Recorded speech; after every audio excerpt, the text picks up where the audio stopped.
Sejam bem-vindos! Estamos iniciando mais um programa Palestra na Fraternal.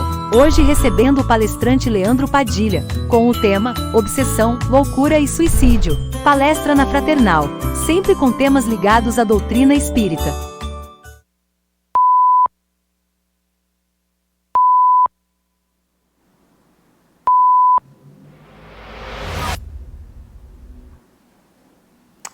Olá, boa noite. Meu nome é Leandro Padilha, eu fui convidado hoje para poder falar um pouquinho acerca de um tema de muita relevância para os nossos tempos de pandemia, que é obsessão, depressão e suicídio. Mas nós vamos entrar um pouquinho dentro da seara da doutrina espírita para poder explicar como esses fenômenos que acontecem na nossa vida, enquanto encarnados, elas são direcionadas e o que elas podem causar e quais são as formas de enfrentamento que nós podemos ter hoje com relação a toda a nossa vivência material e espiritual. Agradeço primeiro ao convite da Rádio TV Fraternal, uma grande bênção, espero que todos possam aproveitar junto conosco da palestra e que Jesus nos abençoe. Eu peço que vocês recolham um segundinho para que possamos fazer uma prece e pedindo, Senhor, se conosco durante esses pequenos momentos. Nos abraça, nos ampara, nos dê o entendimento do Evangelho para que possamos todos juntos nos reerguermos em espírito sempre, no caminho do bem e no caminho de Deus. Que assim seja. Graças a Deus. Bom, como eu falei, o tema é um pouco pesado, mas ele é tão importante para a nossa vivência, porque diante de tudo que nós estamos vivenciando, nós percebemos que nós vamos achando que nós não temos como enfrentar todas as nossas dificuldades, e nós vamos nos julgando ou subjulgando o que nós vamos enfrentando e achando que nós não temos capacidade para isso. E o Espírito, lembrando que nós não temos isso numa reencarnação única, nós somos hoje, o processo de reencarnações passadas, nós vamos hoje compreender como isso funciona, para que nós possamos lidar um pouquinho melhor com relação a esses três temas que estão internamente ligados. Um pouquinho que nós possamos falar a respeito é que não é fácil falar de depressão e nem suicídio. Quem de nós não conhece alguém, ou que seja na família, ou alguém próximo, algum amigo, algum conhecido, que não passa por depressão, ou que não teve alguém na família que, infelizmente, se despencou para o ato do suicídio? É tão difícil nós falarmos a respeito, mas é importantíssimo lembrarmos que, mesmo sendo difícil, ainda existe uma grande consciência que nós precisamos conservar e ter para ter esses enfrentamentos. Se não for para conosco, é para alguém que está à nossa volta, ou que muitas vezes a espiritualidade nos indica para ali estendermos a mão, não só através da nossa palavra, mas através do entendimento, de um abraço, ouvir um pouco a pessoa.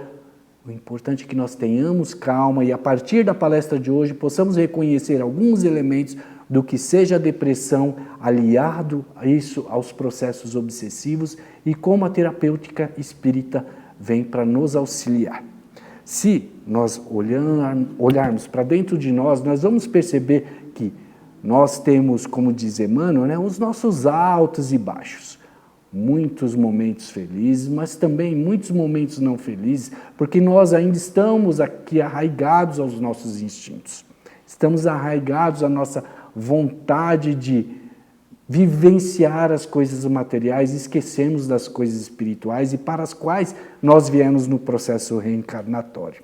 Nesses processos reencarnatórios, nós vamos trazendo coisas de vidas passadas, e na medida em que nós vamos trazendo essas vivências ou esses nossos instintos de vidas passadas, nós começamos a nos atribular, porque nós não sabemos como lidar com isso com relação ao momento reencarnatório.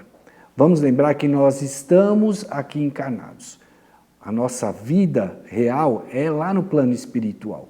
E quando nós fazemos o plano reencarnatório, nós aceitamos aquele plano para que nós possamos lidar de uma melhor forma com todas as nossas atribulações e as nossas necessidades de aprendizado espiritual. Se nós vamos trazer isso aqui para a nossa existência material, nós vamos reconhecendo, por todas as tribulações que nós vamos vivenciando, que essas são as chaves espirituais para o nosso aprendizado. Se nós reconhecermos que todas elas são chaves para a transformação espiritual, nós vamos compreendendo melhor que esses sentimentos que nós vamos criando durante as nossas existências materiais, nós podemos também melhorar, nós podemos auxiliar o nosso processo no sentido de nos dar um equilíbrio e a paz que é prometida pelo Cristo. A USP, né, nos últimos estudos que tem feito, demonstra, e eu peço perdão porque eu vou ler uma parte do texto que eu peguei, a depressão é um transtorno comum em todo o mundo e estima-se que mais de 300 milhões de pessoas sofram com ele. Nisso, no outro conceito, né, de estudo científico, ainda os médicos dizem a respeito da depressão que há flutuações usuais de humor e das respostas emocionais de curta duração aos desafios da vida cotidiana. Então, quer dizer, nós, aqui encarnados, diante de alguma situação, nós nos vemos em dificuldade, porque nós ainda não sabemos lidar com os nossos desafios do dia a dia. E isso vai deixando a pessoa, né, fechada dentro dos pensamentos. Eu gosto muito de lembrar, não só pelas minhas palestras, né, mas por outras palestras lá da Federação Espírita que a gente acompanha, dos colegas e tudo mais, e o nosso querido Divaldo, que ele fala sobre Joana de Ângeles, falando que o espírito, ele traz dentro dele o pensamento contínuo, e quando ele fixa o pensamento dele, ali ele começa a ter os processos depressivos, porque ele fixando o pensamento dele, o psicológico dele começa a ficar de uma forma diferenciada e ele não consegue mais interagir ou reagir a todas as atribulações que o espírito se determinou. Legal a gente saber disso, e lembrando que existem ainda alguns estudos que falam da origem patológica, né, da depressão ou da loucura. E lembrando ainda os estudos do nosso querido Bezerra de Menezes, que faz essa distinção que a loucura é causada por um estado físico, mas também por um processo espiritual, em que o espírito, quando está no momento de obsessão por algum outro espírito, ele não consegue interagir. Se ele está com esse processo lá prejudicado, ele não se reconhece. E na medida que ele não se reconhece, ele começa a produzir o pensamento contínuo, exatamente como diz a nossa querida Joana de Ângeles. Falando ainda acerca do nosso querido Bezerra de Menezes, vamos lembrar que nesses processos patológicos, muitos são o que não são de origem física, eles só podem ser de origem espiritual. E quando ele é de uma origem física, nós conseguimos compreender, porque a pessoa ela não se vê como o próprio personagem espiritual. Ele transpassa aquilo se vendo num contexto em que ele não reconhece. Já para o processo de obsessão ou para o processo de depressão que leva aos outros elementos, né, à loucura e depois ao suicídio, o que nós podemos perceber é que esse espírito, na medida em que ele tem o pensamento fixo, ele não consegue mais interagir, o pensamento dele começa a não reagir da forma como deveria, se instalando ali de alguma forma, ou seja, por processo de obsessão, se dá o momento da loucura, e aí é o momento em que o espírito reencarnado não consegue reagir e é difícil retomar a luz ao caminho da doutrina, ou então a luz ao processo mesmo de vivência material que ele mesmo exerce. Ainda precisamos fazer uma diferenciação com relação ao espiritismo e onde ele se encaixa, né? Com relação à depressão, com relação à loucura e ao suicídio, porque nós trazemos de vida passada as nossas reminiscências. Se nós trazemos as nossas reminiscências, nós podemos nos considerar espíritos bons, maus, instintivos, moralizados ou não, como diz o nosso querido Allan Kardec, mas ainda assim, dentro desse parâmetro que nós vamos nos reconhecendo, nós podemos olhar para dentro de nós e falar, olha, desse caminho hoje eu já conheço, mas quando a gente conhece, e era o que o Cristo pedia para que nós fizéssemos sempre, era reconhecer o nosso momento reencarnatório e a nossa possibilidade de progressão. Aí é a grande dificuldade, porque muitas pessoas não conseguem fazer esse reconhecimento, porque quem está de fora percebe que a pessoa está agindo de uma forma diferente, mas ela mesma não consegue reagir ou pensar da forma como ela age e ela simplesmente se deixa levar. E na medida em que ela se deixa levar, ela fica isolada, aí ela começa a entrar em estado de depressão profundo, o espírito fica ali, de alguma forma, ruminando aqueles pensamentos e trazendo tudo que ele tinha de pensamento ou de vida passada, agora se fazendo manifestar de novo nessa vida. E aquele motivo que era para que ele usasse como aprendizado, ele ainda não conseguiu, não tem força suficiente ou conhecimento suficiente para poder se livrar. Falar que depressão é uma doença boba é bobagem. Nós conhecemos muitas pessoas que sofrem de depressão. E posso dizer com grande clareza que a depressão não é algo que seja incomum. É muito mais comum e muito mais pesado e muito mais abrangente perto da nossa vivência do que nós imaginamos. Olhar para alguém que tem depressão, nós temos que olhar com muita empatia, porque esse espírito ainda não se reconhece autossuficiente ou com conhecimento suficiente para poder lidar com os próprios desafios que esse espírito tem. Então, o que nós podemos fazer agora é olhar para dentro da nossa vivência, adequar o que nós temos e colocar em prática, para que possamos sair daquele momento de recrudescimento ou de isolamento que nós temos com essa pessoa, principalmente essas que têm depressão, para fazer com que ela movimente o pensamento.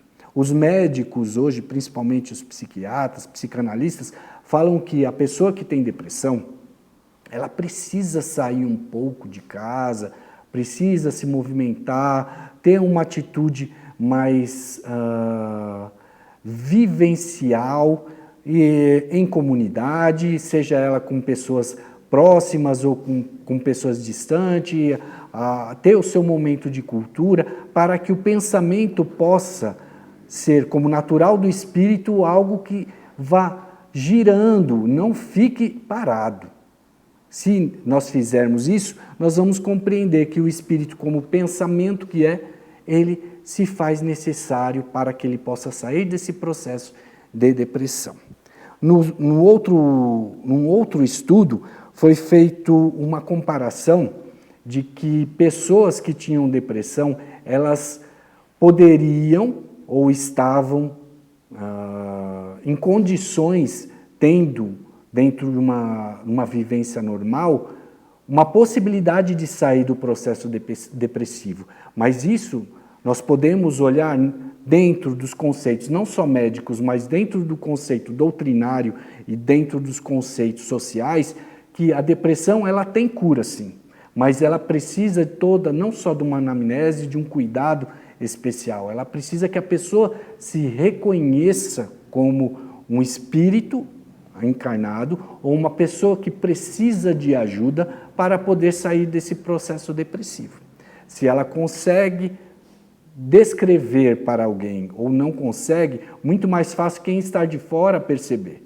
Normalmente essas pessoas, como eu disse, ficam isoladas no quarto, elas não querem sair, não vê alegria nas coisas, elas são potencialmente espíritos que possam ter depressão. O importante é nós reconhecermos como espíritas e também como pessoas que as pessoas são diferentes, mas elas, mesmo tendo momentos tristes, momentos de angústia, tudo passa. E quando ela percebe que tudo passa, é fácil sair desse processo, mas quando ela não consegue, é muito difícil. Então nós temos que auxiliar, estando de fora, auxiliar essas pessoas para que elas saiam um pouquinho desse processo de pensamento contínuo e fixo. Se ela conseguir sair desse processo de pensamento fixo e contínuo, ela vai conseguir ter uma terapêutica melhor em processo de cura. Num outro aspecto, nós temos que lembrar que o que faz com que esse espírito tenha a depressão, né? Esse espírito reencarnado, nós aqui encarnados, tenhamos depressão. Aí eu quero lembrar que a doutrina espírita coloca em alguns elementos algo para que a gente possa se reconhecer. Porque quando falamos de depressão, falamos não da nossa vivência, mas é de quem vivencia. Mas nós podemos trazer isso também para dentro de nós para reconhecer para que não possa acontecer conosco. Uma coisa que é importante, várias, é que os espíritos reencarnados, eles trazem essas reminiscências. E o que são essas reminiscências? A culpa, o remorso, a vingança, o sentimento de ódio ou mesmo a maldade que nós vamos trazendo aqui para tentar depurar e despachar isso. O importante é que nós reconheçamos, façamos agora uma autoanálise e percebamos o que é diferente na nossa vivência. Nós somos hoje pessoas que ficam se culpando, nós somos pessoas que ficam vivenciando remorso, nós somos pessoas vingativas, nós somos pessoas que ficamos mantendo o ódio, né, a desunião entre as pessoas, ou então praticamos atos de maldade ou própria maledicência. Olha só, se nós reconhecermos esse processo, nós vamos melhorando a nossa forma de reagir a esses processos que vêm se instalando devagar. Vamos lembrar que se nós trazemos isso de outras vidas, obrigatoriamente nós vamos ter que interagir com isso para podermos depurar o nosso espírito. Se nós já reconhecemos, ficarmos um pouquinho na frente do espelho, reconhecermos o quanto nós precisamos nos livrar desses sentimentos ou desses atos, a maior é a probabilidade de nós vencermos tudo isso e melhorarmos o nosso espírito. Aí, o que nós podemos lembrar é que se nós mantermos esses sentimentos, aí eu já passo por um lado legal, que é bom nós reconhecermos dentro da doutrina espírita, como se instalam os processos obsessivos. Vamos lembrar que o processo de obsessão é algo que vem de nós. Muitas pessoas falam, olha, eu não saio do trabalho ou não saio da assistência de desobsessão. E por que não sai do processo ou do trabalho da assistência de desobsessão? Porque a pessoa não mudou o pensamento, ela não mudou ainda a forma de agir. O processo obsessivo, como a gente lembra de todo o estudo doutrinário que nós fazemos, o espírito só vem obsidiar esse espírito encarnado na medida em que ele pensa igual. Então são os dois pensando igual e por afinidade eles se atraem. Então se nós modificarmos a nossa forma de pensamento, esses processos obsessivos não se instalam. Se a pessoa continuar com um pensamento fixo, se ela tem ainda os sentimentos de vingança, né, de maledicência, de ódio e tudo mais, esses espíritos obsessores, eles nos veem igual a eles e eles começam a nos acompanhar. Aí eles começam a nos incitar a agir ou a reagir como eles. E aí o processo nessa simbiose, porque eu alimento o meu obsessor e o meu obsessor também me alimenta. Aí é difícil de desestabilizar essa relação. Não há somente uma assistência espiritual que não exija do próprio assistido a reforma íntima. A reforma íntima é o momento que o espírito reconhece a sua necessidade de transformação dentro dos padrões evangélicos e dentro das leis divinas para que ele possa se livrar desses processos. Na medida em que ele passa a trabalhar esses sentimentos e atitudes, ele começa a desestabilizar as relações e os espíritos obsessores já não os querem mais. Aí nós estaremos livres mesmo dos processos e das assistências de obsessão. Mas retomando, se nós não fizermos isso, o espírito obsessor ele vai ali e vai ficar se alimentando, e nós alimentando esse espírito pelos nossos fluidos, pelos nossos pensamentos, pelas nossas energias. Se nós fizermos isso, muito provavelmente esse espírito, que pode ser um amigo que se instalou nessa vivência ou um inimigo de vida passada, e vir ali querer piorar a nossa situação enquanto encarnados.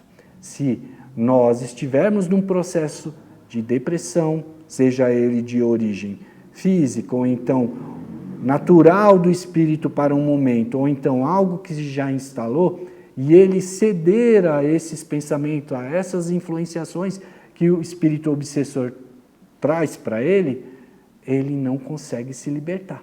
Aí é o momento que a gente lembra da nossa necessidade de manter-se em equilíbrio, né?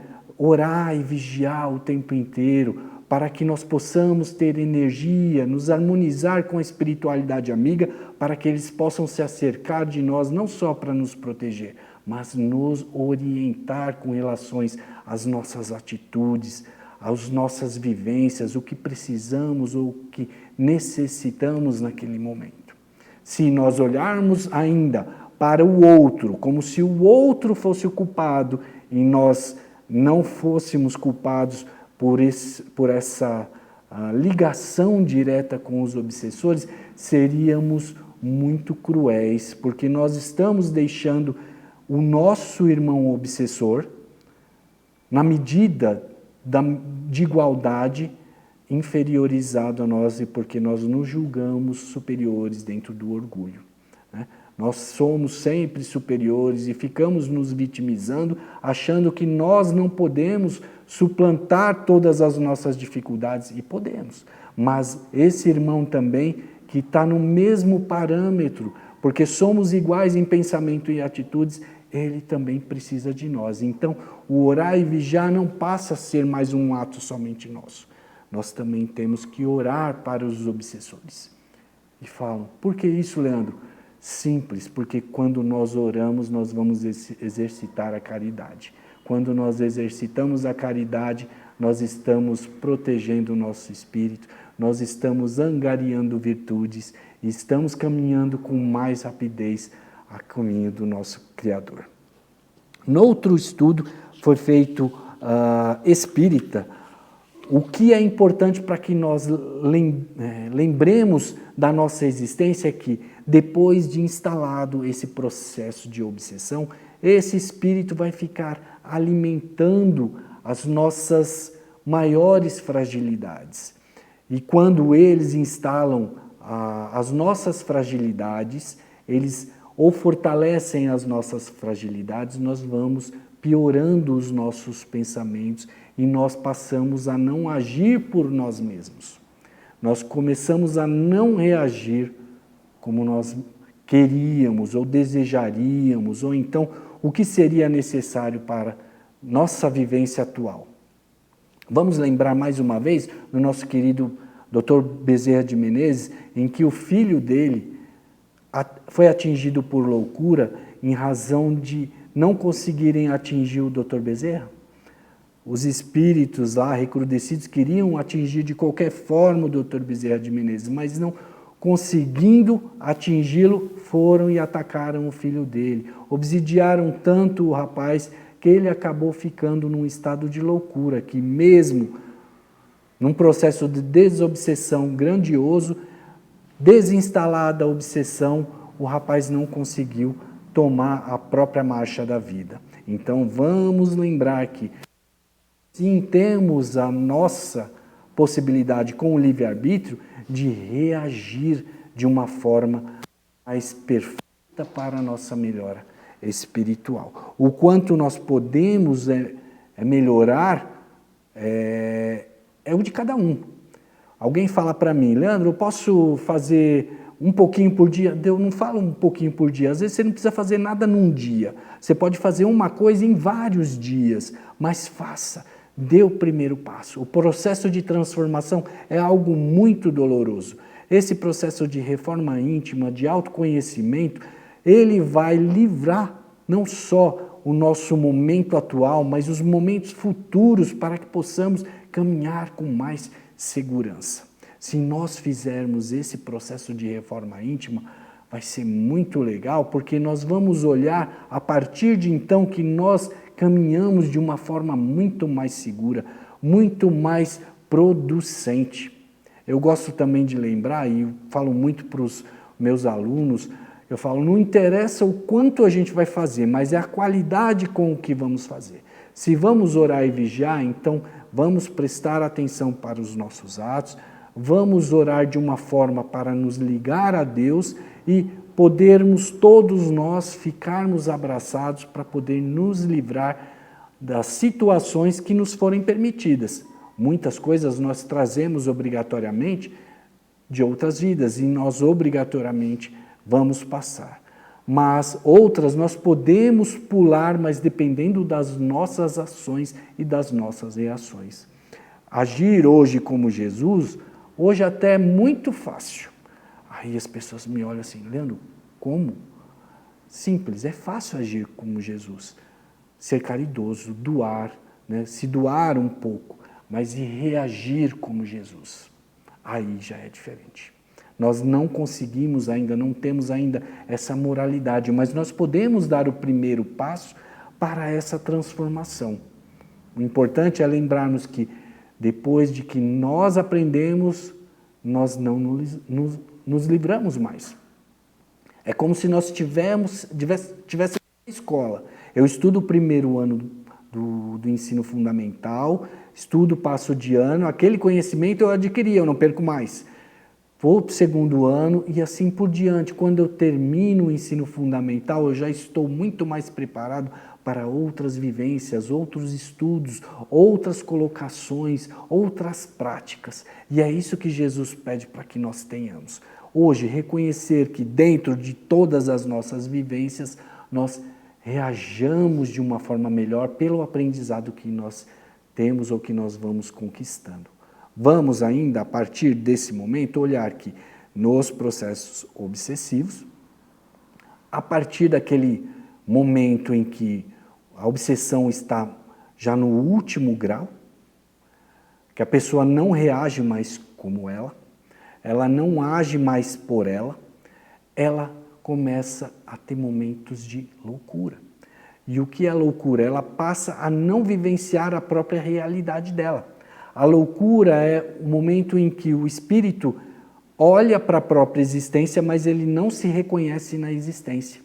É como se fosse um espelho, ele olhasse, como dizem todos os livros espíritas, ele olhasse para o espelho e não se reconhecesse na imagem.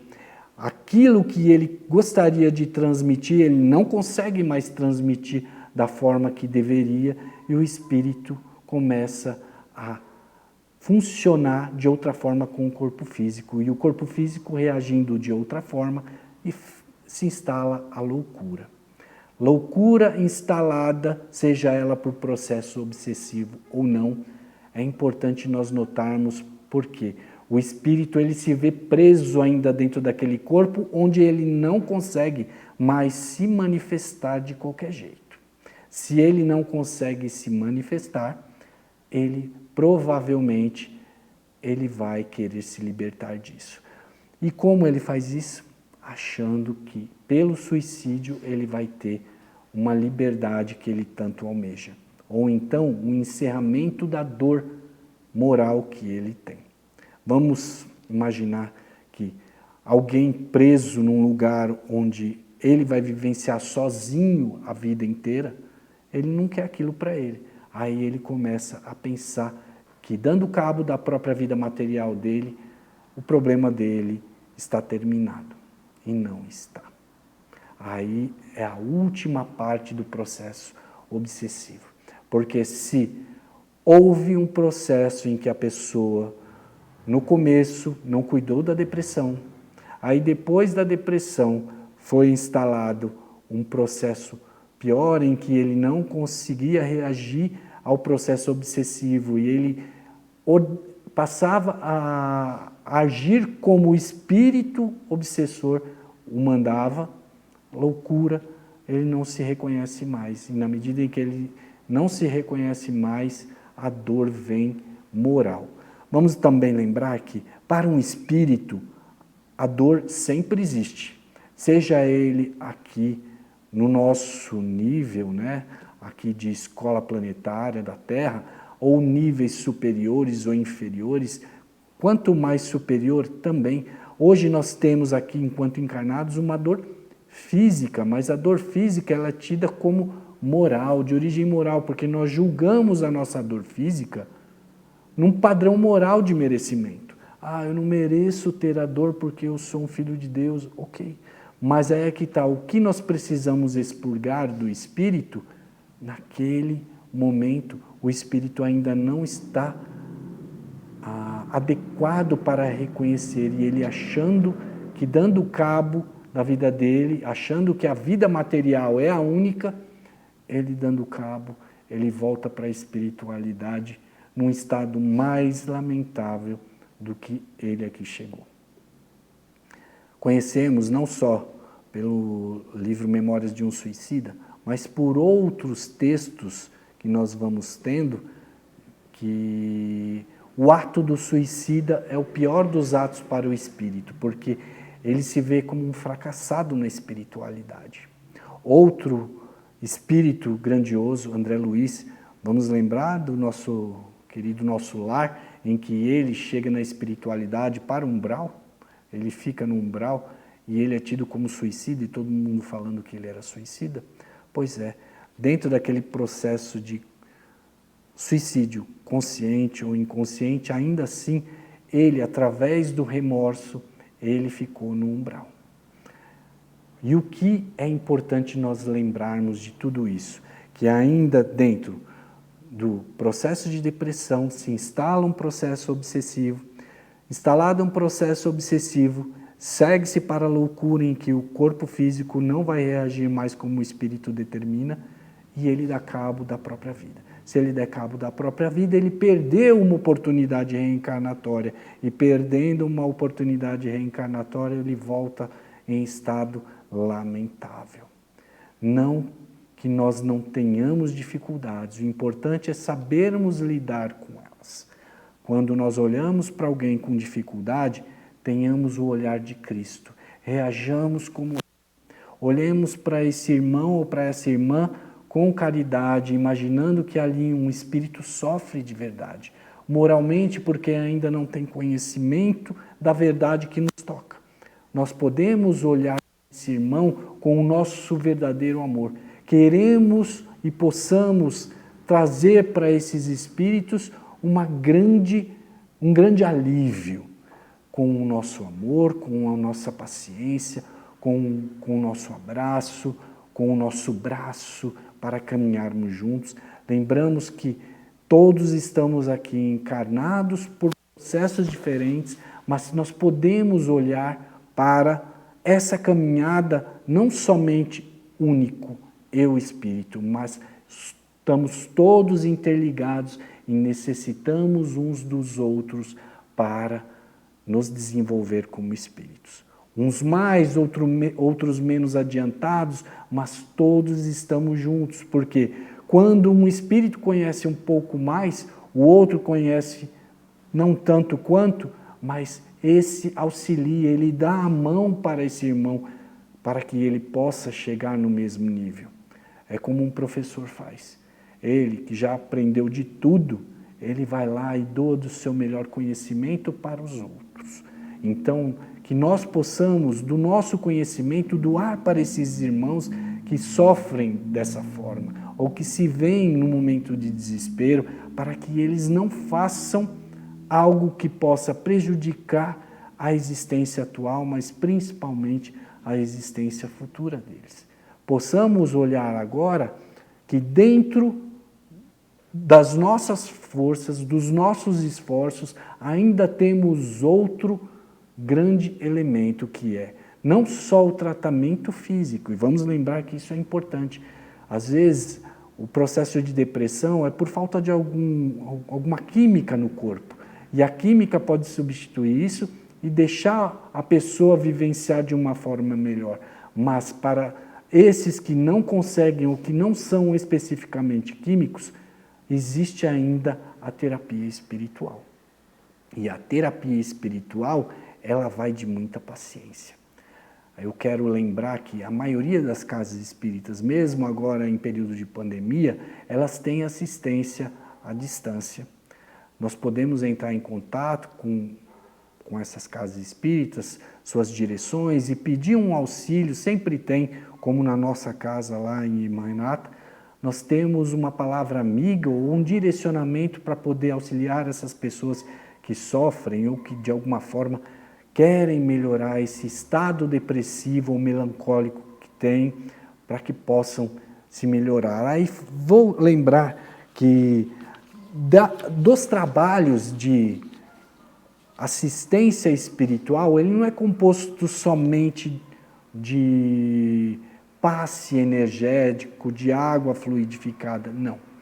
Nós temos que lembrar que nós somos espíritos encarnados e nós vivenciamos com outras pessoas, nós temos ambientes diferentes, magnetizados de forma diferente, em razão do nosso próprio magnetismo, em razão do nosso próprio pensamento que irradia em todas as direções. Então, não só o nosso corpo físico é essa propulsora, mas o ambiente também tem que estar adequado para que haja uma reação desse espírito depressivo. E eu quero lembrar que os cuidados específicos para o corpo físico são importantes. Não adianta somente ir à casa espírita e tomar passe, e participar do evangelho, e ouvir. Não, ela precisa ter cuidados específicos dentro da casa. Então, vai passar por um serviço de anamnese, normalmente um colegiado ou algum médium que já reconheça os elementos ali necessários para o tipo de assistência adequada. Aí ele vai indicar, e quando você começa a ir à assistência espiritual, aí é o momento em que nós vamos percebendo pelo ato de evangelização, que acompanha todo o trabalho espírita, né, de cura para os processos de depressão por via de obsessão, ela vai amenizando. Então, se a pessoa somente acompanhar, mas não tiver a própria reforma íntima, de nada vai funcionar. Ela vai sair dessa assistência, mas muito provavelmente ela volta para a assistência. A segunda é a higiene. Aí vocês podem perguntar para mim, Leandro, o que a higiene tem a ver com depressão? O local é extremamente importante porque quando ele está carregado de coisas não limpas ou desorganizadas, a energia também vai estar lá cheia de miasmas, né? Vai estar desorganizada e aquilo desorienta, compromete o magnetismo do próprio espírito e toda a sua prática ali de tentativa de sair do processo de obsessão. Das assistências espirituais na casa, então não basta somente ir à casa espírita tomar passe, tem que compreender o passe. Tem que entender que para o passe não é só o passe. Eu vou à casa e tomo o passe e saio de lá. Não. O ato de evangelização, de ouvir o evangelho, ele participa desse elemento. O que nós podemos e devemos fazer a partir de agora é entender que na casa espírita, quando Se é passado uma assistência espiritual, ela tem que ser completa. O fato é, se foi designada uma palestra e depois o passe espírita, a palestra é importante porque ela faz a renovação mental do espírito. Ela vai trazer, pelo ensinamento para que o espírito possa se transformar. E ele possa mudar a sua atitude, e mudando o seu pensamento, se desinstala o processo obsessivo e ele começa a melhorar. Isso que é importante nós lembrarmos. Vigilância de pensamento ainda durante a assistência espiritual. Não é chegar à casa espírita e ouvir o evangelho, mas ficar pensando, eu estou com fome, eu quero jantar, eu estou precisando disso, e não prestar atenção no evangelho. É tentar afirmar a cabeça, o pensamento no que está sendo falado na palestra para tentar adequar aquilo à sua própria existência. Com base nisso, modificando a sua conduta, que é o Cristo que pede para nós, né? Modifica a sua forma de agir para que você tenha a sua própria melhora. Então, a conduta é importante. Praticar o bem, né, no esforço para se melhorar. Se nós praticarmos o bem para o outro, nós vamos percebendo que isso faz uma grande diferença. E faz uma diferença para quem? Faz principalmente na nossa vida. Você fala, mas eu estou fazendo para o outro e aquilo faz bem? Porque quando nós fazemos algo para alguém, nós estamos sendo os primeiros beneficiados. E na medida em que nós vamos nos beneficiando, nós vamos acreditando na nossa potencialidade com o Espírito. Essa fortaleza que o Cristo traz para nós é grandiosa, porque nós vamos percebendo que a felicidade do outro, o que estamos produzindo para o outro, é o que nos faz feliz. E isso é trazido também por toda a vivência dos apóstolos, né? Muito legal a gente reconhecer que na vivência dos apóstolos, quando Cristo retornou para a espiritualidade, eles se viam assim, eles se alegravam com as atitudes benéficas que eles praticavam, vendo o bem que eles praticavam. E isso passa a ser também parte da nossa vida, né?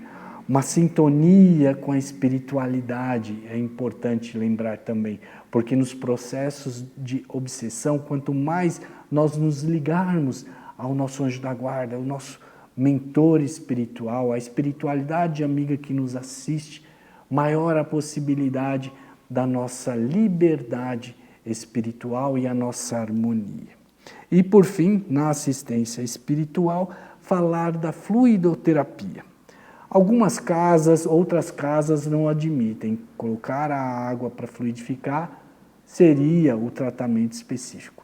Vamos lembrar que a água, como condutora que é, como matéria que é, ela pode absorver. Então, provavelmente e necessariamente, quando um espírito coloca ali o fluido necessário, ali é depositado sempre o melhor medicamento espiritual para as nossas necessidades, não só físicas, mas também espirituais e perispirituais. As assistências, elas visam a desobsessão, mas a transformação moral é a mais importante.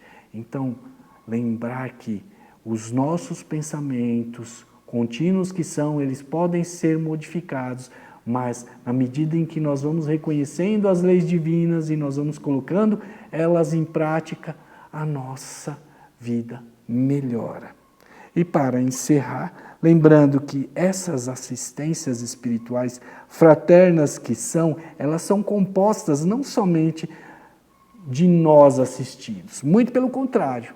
Na casa espírita tem as pessoas que nos recebem e normalmente elas são bem fraternas, mas principalmente tem a espiritualidade que está lá já se preparando para nos dar a assistência antes de entrarmos na casa. Jesus sabe da nossa potencialidade, mas Ele também sabe das nossas dificuldades. Mas Ele sabe que dentro daquele momento que nós temos, nós podemos e nós conseguiremos sempre nos elevar de acordo com os padrões que o Cristo quer para nós, né? O foco é que nós sejamos mais perdoadores, mesmo que nós erremos, que nós nos perdoemos mais, que nós olhemos para dentro de nós, nos desculpando conosco acerca do que nós fazemos para conosco. Mas isso traz a fortaleza, isso nos traz uma segurança que não só a espiritualidade traz, mas aí todos que se cercam de nós começam a perceber. Ir à casa espírita, só fazer presença é fácil, mas vivenciar a doutrina espírita, vivenciar as leis morais é o que é mais difícil. Mas na medida em que nós aprendemos, colocamos em prática essa vivência espiritual, todos começam a perceber e eles começam a nos olhar de outra forma e nós passamos a ser, sim, o exemplo do Cristo. Passamos a ser os apóstolos do Cristo. Era a palavra que eu tinha para trazer para vocês hoje, só para lembrar que a oportunidade é sempre trazida. É que nós estamos ainda sempre tão fechados dentro dos nossos pensamentos que nós esquecemos que a espiritualidade se serve, às vezes, de um amigo, de um parente, para trazer para nós uma mensagem necessária para que a gente possa se reequilibrar. Que possamos olhar hoje para todas as nossas vivências, as pessoas que se acercam de nós, de uma forma diferente. Lembrar que somos todos espíritos reencarnados e interdependentes. E na medida que a espiritualidade se serve de nós para a nossa progressão e a deles, inclusive, nós devemos aqui todos servir ao Cristo nos propósitos do progresso que Deus quer para nós todos. Graças a Deus. Eu agradeço a oportunidade, espero não ter passado do horário. Então, convido todos a, se puderem também, sentirem vontade. Eu tenho um canal no YouTube, peço licença para fazer a propaganda. Eu estou lá fazendo algumas preces, alguns comentários sobre o Evangelho e serão os comentários bem-vindos, que possam sempre ser harmonizados. Agora, pedir um minuto mais para que a gente possa encerrar com uma prece, agradecendo por essa oportunidade bendita. Vamos lá? Mestre amigo, toca os nossos corações. Te agradecemos e te louvamos, porque nos seus ensinamentos morais estão todos os nossos esforços para que possamos sair melhores e também auxiliar Deus na condução do universo. Nos abençoa a todos. Agradecemos aqui aos nossos mentores pessoais, ao mentor da TV Fraternal, por essa oportunidade bendita e que possamos estar reunidos de boa vontade hoje e sempre. Graças a Deus e muita paz a todos.